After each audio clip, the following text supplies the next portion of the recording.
நம்ம ஒரு சேனல், நமக்கான சேனல். நம்ம சேனல் இன்றைக்கி என்ன பார்க்க போகிறோம் அப்படின்னு பார்த்தீங்கன்னா, ஏற்கனவே இந்த வாரம் திங்கட்கிழமை 18ஆம் தேதி வந்து பார்த்திங்கன்னா, ப்ரைவேட்டாக 8th எழுதுகிற ஸ்டூடெண்ட்ஸ்க்கு வந்து பார்த்திங்கன்னா எக்ஸாம் ஸ்டார்ட் ஆனது. இப்போ இன்றைக்கி வரைக்கும் பார்த்திங்கன்னா தமிழ், இங்கிலீஷ், அதுக்கப்புறம் கணக்கு, அறிவியல் முடிஞ்சது. நாளைக்கு வந்து பார்த்திங்கன்னா நமக்கு வந்து என்ன எக்ஸாம்னா சமூக அறிவியல் எக்ஸாம், சோசியல் சயின்ஸ் நடக்குது. ஏற்கனவே வந்து பார்த்திங்கன்னா மற்ற லாஸ்ட் இயர் நடந்த கொஸ்டின் பேப்பர்லாம் ரிவிஷன் எப்படி கேட்டிருந்தாங்க அப்படிங்கிறத சொல்லியிருந்தோம். அதே மாதிரி தான் லாஸ்ட் இயர் வந்து சோசியல் சயின்ஸ் சமூக அறிவியலில் கொஷின் எப்படி கேட்டிருந்தாங்க, அதேமாதிரி இந்த சோசியல் சயின்ஸில் வந்து எப்படி பாஸ் பண்ணலாம், என்னெல்லாம் படித்தா பாஸ் பண்ணலாம், மினிமம் படித்து பாஸ் பண்ணணும் அப்படிங்கிற ஸ்டூடெண்ட்ஸ்க்காக சொல்கிறோம். அதனால் அந்த ஸ்டூடெண்ட்ஸ் வந்து பார்த்திங்கன்னா இன்னும் டைம் இருக்குது, உங்களுக்கு இன்றைக்குமே டைம் இருக்குது. நாளைக்கு 10 மணிக்கு தான் எக்ஸாம். காலைல ஒரு 8 மணி வரைக்குமே நீங்கள் படிக்கலாம். நீங்கள் வந்து ஈஸியாக படிக்கணும் அப்படின்னா நீங்கள் என்ன படிக்கணும் அப்படின்னு பார்த்தீங்கன்னா, ஒவ்வொரு லெசனுக்கும் பின்னாடி இருக்க 1 மார்க் கொஷின், அதாவது சரியான விடை, கோடிட்ட இடம், அதுக்கப்புறம் பொறுத்துக்க, இது 3ம் படிச்சிங்கனாலே ஒவ்வொரு இதில் இருந்தும் கரெக்டாக என்ன பண்ணுறாங்க 10 மார்க் கேட்குறாங்க.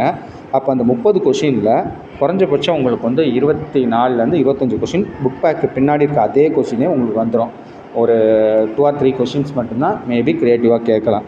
மற்றபடி புக்குக்கு பின்னாடி இருக்க 1 மார்க்கை மட்டும் படிச்சிங்கனாலே நீங்கள் இப்போ ஒரு லெசனுக்கு முடிஞ்சதுக்கப்புறம் வரலாறு, அதுக்கப்புறம் புவியியல், அதுக்கப்புறம் பார்த்திங்கன்னா குடிமையியல், சரிங்களா, இந்த இது பார்த்திங்கன்னா ஃபுல்லாக அதில் அந்த 4 லெசனுக்கு நீங்கள் 4ஓட பார்ட்டில் இருக்கிறதும் படிச்சிங்கனாலே போதும்.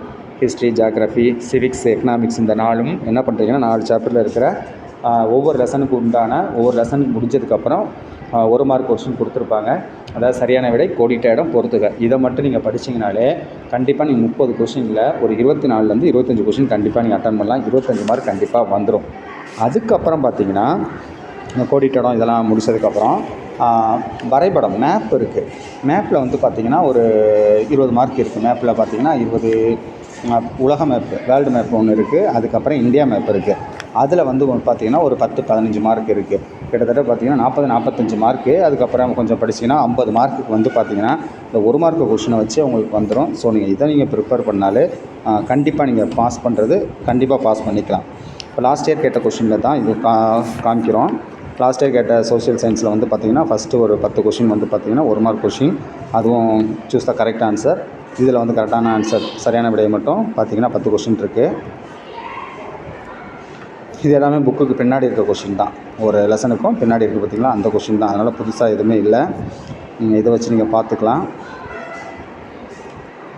அதுக்கப்புறம் 10 கொஷின் வந்து பார்த்திங்கன்னா ஃபில் இன் த பிளாங்க்ஸ், கோடிட்ட இடங்களை நிரப்புக, அந்த கொஷின் ஒரு 10 கொஷின் இருக்கும்.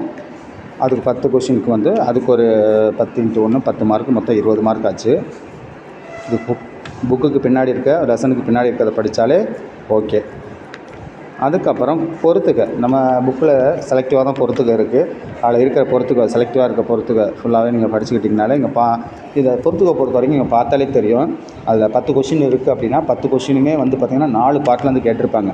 அதாவது பார்த்திங்கன்னா வரலாறு, புவியியல், குடிமையியல், அதுக்கப்புறம் பார்த்திங்கன்னா எக்கனாமிக்ஸ், அந்த இதில் தான் கொஷின்ஸ் இருக்கும். அதனால் இந்த கொஷினை பார்த்தாலே எந்த பார்ட்லேருந்து கேட்டிருக்காங்கன்னு கரெக்டாக நீங்கள் ஆன்சர் பார்த்துக்கலாம்.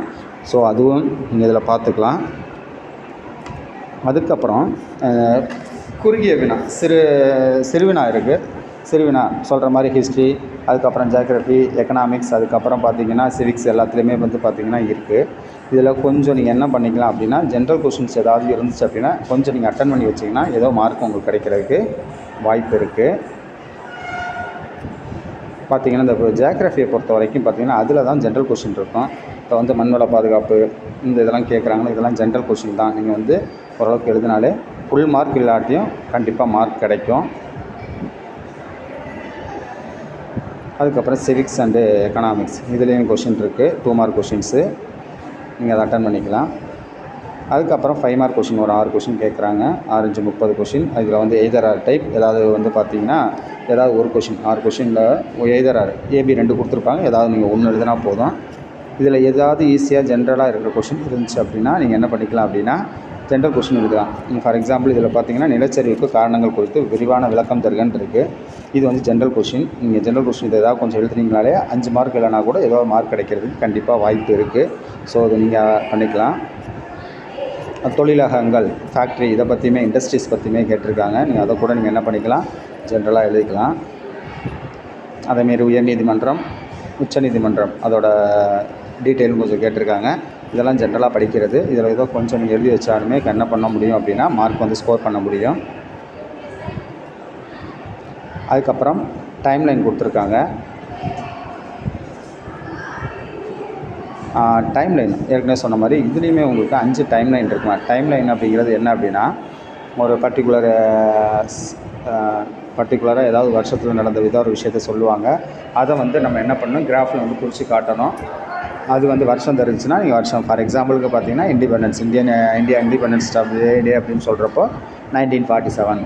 அடுத்தது ரீபப்ளிக் டே கேட்குறாங்க அப்படின்னா 1950. அதுக்கப்புறம் முதல் வட்ட மேசை மாநாடு, இரண்டாம் வட்ட மேசை மாநாடு, இது மாதிரி கொஞ்சம் டைம்லைனுக்கு பார்த்தீங்கன்னா நம்ம குடிமை இதில் வந்து வரலாறில் வந்து ஒரு பக்கத்தில் இருக்குது.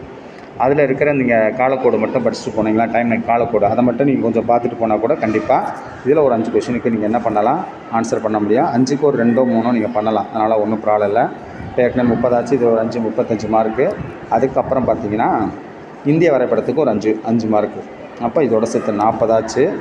இந்திய வரைபடம் கொடுப்பாங்க, மேப்பு கொடுப்பாங்க. இந்தியன் மேப்பில் வந்து இந்த கொடுத்துருக்க ஒரு 5 இதை வந்து என்ன பண்ணணுங்க, மார்க் பண்ணணும். அதுக்கப்புறம் வேர்ல்டு மேப்பில் ஒரு 10.